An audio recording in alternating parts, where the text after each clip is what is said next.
Might as well screw the sexy aliens. Like, what? Erotica's lineage stretches into myth itself, from Sappho's verses, murmuring of forbidden tenderness, to Zeus's shifting disguises of lust, because apparently seduce as a swan was his go-to move. To be honest, not much has changed. Behind the veil of conventional romance stories lies a collection of erotica so forbidden, so bizarre, that they almost feel unreal. The passion tales don't just flirt with taboo, they dive headfirst into it, weaving desire into something raw, chaotic, and so unforgettable. Even Zeus would go, "Sweetie, that's a bit much." Brace yourselves as we present the 11 craziest erotica that carry forward the same scandalous spirit and will leave you clutching your pearls. Having this as the cover really helps you get a clear picture of the scenes that are about to unfold. Unhinged by Vera Valentine. When we thought romance novels had already done it all with vampires, billionaires, stepbrothers, cowboys,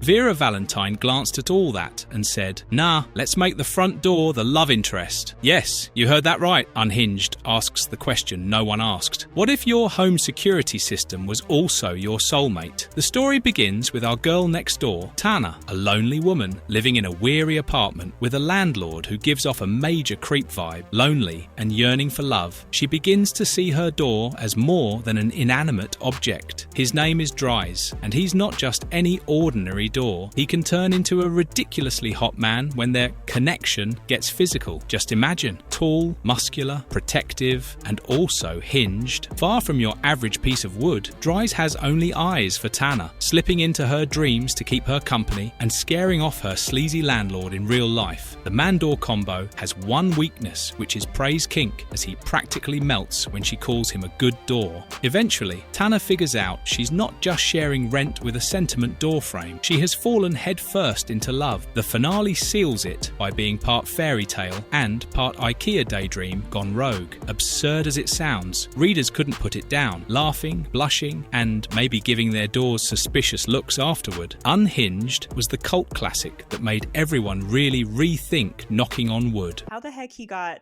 transformed from a World War II soldier into a fork. Forked by Ruth Cardello. Once upon a dining set in the humble kingdom of stainless steel, a single fork was destined for greatness, not in salad tossing, but in seduction. Thus begins Ruth Cardello's delightfully deranged romance, Forked. We meet Mercedes, our unsuspecting heroine, who moves to a new city and picks up a set of charmingly vintage silverware at an estate sale. Among the spoons and knives, one fork emits an aura of intent. 1 minute is just a fork, the next it vanishes, and in its place stands a jaw-droppingly hot World War II super soldier. Yep, you read that right. This fork is actually a super soldier encased in silverware by the government, cursed to remain cutlery unless released by the touch of a woman. Mercedes finds herself half questioning reality, half falling for this man-fork hybrid. Is he a charming army guy or a raunchy fantasy? Either way, sparks fly, literally and metaphorically, until their soul tie brings him into her life as flesh, not just stainless steel. But their romance is not just steamy. It's also a quest, as Mercedes comes to terms with having a crush on a talking utensil and decides how far she's willing to help him break the curse. This quick, spicy novel brimming with giggle-inducing absurdity and heartfelt fantasy leaves readers flushed with confusion. Readers had a lot to say about Forked. Some confessed they picked it up as a joke, but ended up surprisingly charmed. Others admitted they can never eat salad without blushing now. Ruth Cardello, who used to give us CEOs in penthouses, now also gives us forks with military backstories. Forked became such a cult hit that it even spawned sequels, Spooned and Knifed, proving once and for all that love truly is a full-course meal. She takes her latte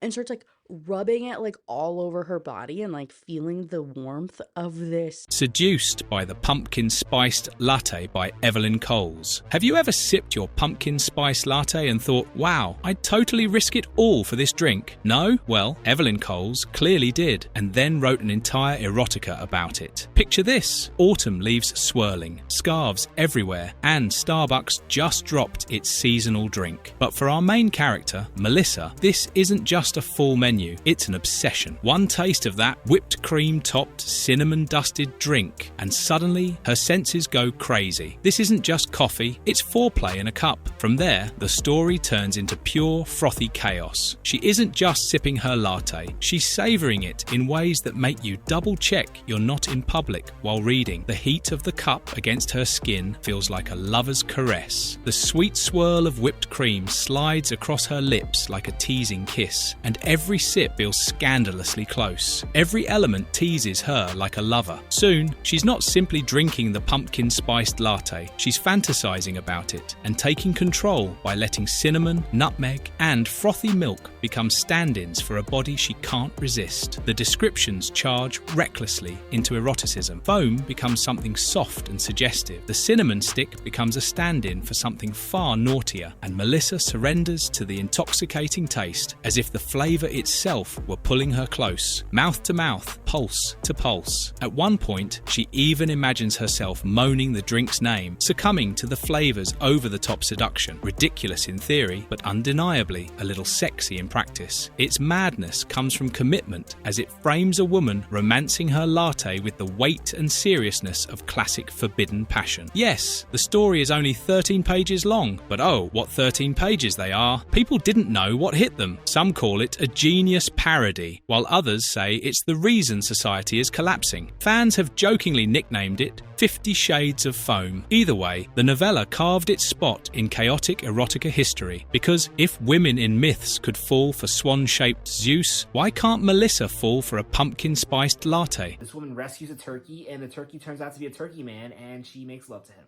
Stuffed by the Were Turkey by Evelyn Coles. Listen, I thought I'd seen it all with the pumpkin spiced latte thing, but then along came Stuffed by the Were Turkey. And yes, it is exactly what it sounds like. An erotica about a woman getting seduced by a natural turkey man hybrid. Step aside, creatures of the night, because the real alpha isn't bearing fangs or claws. It's strutting in with feathers and an insatiable hunger for stuffing. Our heroine, Jo, wanted a normal, peaceful Thanksgiving, but Coles serves up a giant feathery love interest with an appetite for more than cranberry sauce fluffy feathers. Fleeting glances and seduction come together in a fully fever dream holiday romance. Jo rescues a turkey named Tom from the slaughterhouse and gives him a safe, cozy home. Feeling righteous and heroic, and maybe a little festive, she plans a vegan feast, but suddenly he's a towering feathered humanoid with a chest that ruffles in all the right ways and a body that screams sexy predator. Jo isn't just shocked, she's trembling, aware of heat pooling in places she didn't expect, with her pulse racing at every flutter of his wings. The story doesn't waste a second tiptoeing around absurdity. Feathers graze her skin, wings coil possessively, and yes, Thanksgiving sides like mashed potatoes and stuffing somehow join the action. Every cluck, groan, and forbidden touch becomes part of a wild ballet. Jo gives in completely, overwhelmed by desires she never knew could exist in a turkey-shaped fantasy. What's truly strange is how the author convinces us that this ridiculous pairing is meaningful. There's an erotic sincerity despite the crazy pair up. By the time the novella ends, she's changed in ways she never expected, both body and soul. Tom keeps his enchanting hold, making readers laugh, blush, and wonder if stuffing has hidden potential. Readers laughed, cringed, and questioned their life choices. Some even said how no turkeys were harmed in the making of this, just their brain, eyes, and their will to live. They're confused as to what they have read, a cringy smut or a protest against veganism. Even though the writing is a bit inconsistent and rushed, make sure to enjoy it with a stiff drink and maybe not near actual poultry. This is actually terrifying,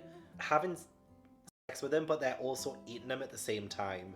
Cookies and Cream by Latrexa Nova. Forget rom-com, meet cutes. Latrexa Nova says, what if passion came in pint-sized packaging? Cookies and Cream takes the guilty pleasure of late-night snacking and turns it into a steamy farce that's as absurd as it is indulgent. Our leading lady finds herself drawn into an affair with an actual, living, breathing embodiment of cookies and cream. Just imagine, smooth, chocolatey delight served with silky sweetness. And yes, there are more innuendos innuendos than Baskin-Robbins has flavours. The premise is straight-up culinary kink fantasy, with temptation lurking in the kitchen, cravings turning into confessions, and the kind of connection that makes twist, lick, dunk feel like instructions for the bedroom. The wild part isn't just the sex with dessert thing, it's how hard the book commits. Nova writes it like a classic gothic romance, except the brooding hero is literally a snack. Readers describe it as so wrong it's right, a daring indulgence mixed with bold parody and seduction. Latex Renova has built a reputation for foodie smut, serving up everything from pastries to dairy products as unusual lovers. So far, cookies and cream is her signature flavour, with over-the-top sweetness, and guaranteed to melt boundaries, and maybe your brain too. You have these two guys that are also balloon animals at the same time, and they're also alphas. Squeak by Vera Valentine. Hold on to your helium, girls, because this isn't just a love story, it's a love inflation. Squeak is about Poppy, a sweet, weary artist who visits the zoo in search of inspiration, but instead of sketching lions or giraffes like a normal person, she falls into the world of balloon animal shapeshifters. You heard me. These men morph into latex balloon animals, and before you roll your eyes, just know Valentine turns the nonsense into guilty pleasure gold. Poppy ends up entangled with not one, but two balloon animal shifters, Raffi and Jax, who are loyal, light-hearted, and unexpectedly skilled when it comes to knots. Yes, those kinds of knots. Their relationship is equal parts tender, goofy, and steamy, with more puns than you thought possible in one book. But what makes it so delightfully deranged is that the story leans in completely, layering emotional weight onto a premise born in a party aisle. At the end of the day, Squeak isn't about airtight logic or deep mythology. It's about throwing every forbidden kink and weird trope into a latex blender and seeing what comes out, and we are here for it. Love is in the air, for real.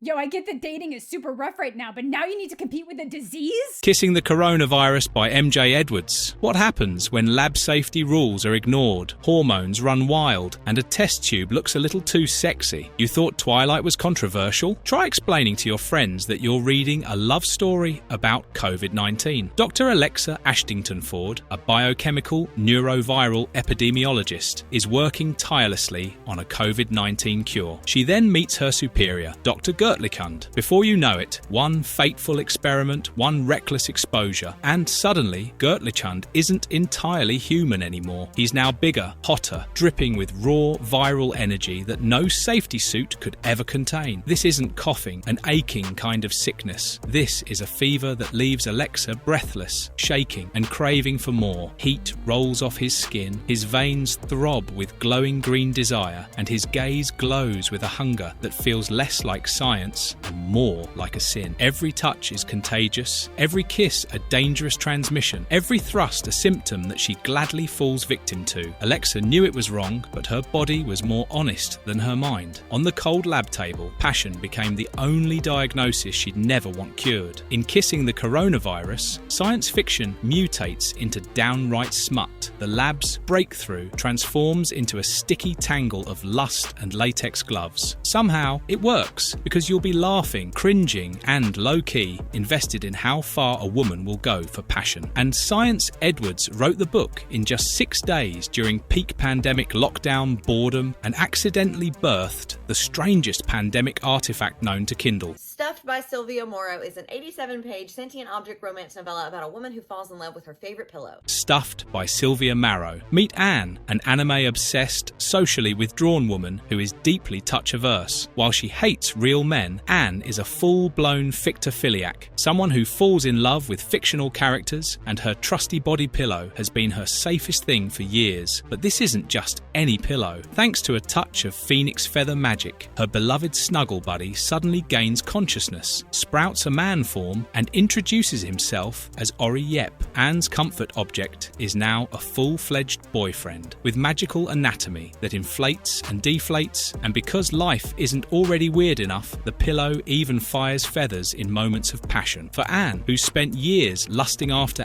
pretty anime boys, this is basically the jackpot. Instead of running for therapy, Anne dives headfirst, embracing Ori as the love of her life. For someone who's never let people close, she's suddenly rolling in pillow fights of a very adult content. What starts as a cuddling session turns into steamy exploration of feather play, stuffing fantasies, and pillow pounding that makes Anne question whether she even needs a flesh and blood lover. By the climax, pun intended, the passion is so over the top you will swear Marrow is trolling us all, but you are still hooked. Some readers describe it as the most cursed, yet the most entertaining erotica they have ever read. Whether you're giggling, flushed, or suddenly questioning your bedtime accessories, Marrow has pulled off the impossible by giving us an erotica so bizarre that it leaps from guilty pleasure to straight into meme legend. Guess she opens a very special pack of cards, a Halloween themed. Jack by Layla Faye. Once upon a time, Jack traded a cow for some magic beans. But in Layla Faye's version, those beans do not grow a beanstalk. They grow a whole boyfriend, and not just any boyfriend. A vine-covered, pollen-dripping plant man whose idea of romance involves tendrils in places you didn't think tendrils could go. Our main character, Susie, isn't your average fairy tale heroine. She's broke, single, and willing to gamble on a bag of sketchy-looking discount beans. But instead of a towering beanstalk, Susie's crop yields Jack, a half-man, half-plant, with vines in all the right places, and a smile that makes her knees weak. Forget climbing to a giant's castle, this Jack climbs straight into Susie's bed, tall, green, and endlessly flexible. His tendrils slither over her skin, coiling possessively, as if he's finally found the soil he belongs in. And Susie, she's not only baffled, but also aroused. Susie discovers that dating a photosynthesizing hunk means wild nights filled with pollen-charged passion, vine-fueled kinks, and hydration jokes that somehow land way too well. Jack isn't just a fantasy gone wrong. He's the partner she didn't know she was craving. After reading this book, some fans joke about needing a sentient plant boyfriend like Jack and how their succulents are officially jealous. The author, Layla, combines plant fetishism and botanical metaphors for sex as euphemisms for the crescendo, but I am guessing the moral is to never trust a seed or plant that winks at you. This one has your typical romantasy tropes of miscommunication, not communicating about what's going on in their heads. Sweet Berries by C.M. Nascosta. Grace is a wedding planner with a flair for the dramatic and a taste for risque. She knows how to tease, seduce, and leave her audience gasping for more, even if that audience is invisible. One night, after a solo performance meant for no audience but herself, she realizes someone has been watching. Suddenly, from the darkness emerges Merrick, a timid Mothman who is caught entirely in the spell of Grace's bold exhibition. Unlike human suitors, Merrick is an otherworldly voyeur. Midnight black wings, a gaze that reads right through her defenses, and a curious awkwardness that somehow makes him more forbidden. Grace, naturally, does not shy away. Instead, she leans in, teasing and tempting, and soon learns that love and lust can literally cross species. By the time their encounter really takes off, it's a fever dream of claws, wings, and awkwardly perfect angles that somehow lead to pure, chaotic pleasure. Grace discovers that shady admirers may be awkward, but they make up for it in stamina, creativity, and sheer endurance. Ever expected to be turned on by a Mothman bearing wings that do things to you? Even though it is absurd, filthy, and wildly entertaining, it's a tale that proves even legendary creatures can make hearts race, thighs quiver, and readers snort laugh at the utter absurdity of it all. We can't leave, so we might as well screw the sexy aliens, like... Ice Planet Barbarians by Ruby Dixon. A simple space trip turns wild when Georgie finds herself bare, shivering, and completely unprepared on a frozen alien world brimmed with temptation. But as soon as she opens her eyes, she realizes she's not alone as the Thirsk appears, an alien with horned, icy blue Adonises whose heat outdoes lava. Suddenly, she's their object of desire, and soon, staying alive gets intertwined with desire in ways she never expected. Of course, Georgie falls victim to the Thrisk's pheromonal pull, as even the slightest brush feels unholy. Fleeting touches become lingering, their wing-like limbs engulf her, and their mouths worship her in ways both tender and savage. Each encounter leaves her out of breath, trembling and craving for more, because on this planet, pleasure is survival, and the Thirsk are relentless teachers in the art of alien lust. It's not just physical desire, it's a full-blown planetary collision. Frozen caverns become playgrounds for desire, and nights in frost-covered tents are filled with long, sweaty and inventive sessions of touch, tease and pleasure. Georgie finishes not just alive, but electrified by desire, exploring a wildly erotic galaxy of pleasure and connection. Ruby Dixon, widely known for her Alien Hunk Erotica series, blends survival adventure and extremely sexualized extraterrestrial romance terrifically. I mean, who knew Frostbite could feel so electrifying? If you ever think your dating life is cold, just remember, somewhere on a distant frozen planet, a 6-foot-tall blue alien is about to show a human what it really means to heat things up. Who knew erotica could be this ridiculous? From winged Mothmen and magical body pillows, pumpkin spice lattes to alien frosty studs, these stories push every boundary to mix bizarre humour with steamy moments, leaving us laughing, blushing, and slightly questioning our sanity. Strange, I know, but that's what makes these more enticing. But one thing is clear, in erotica, nothing is off limits, and that's exactly why we keep coming back for more.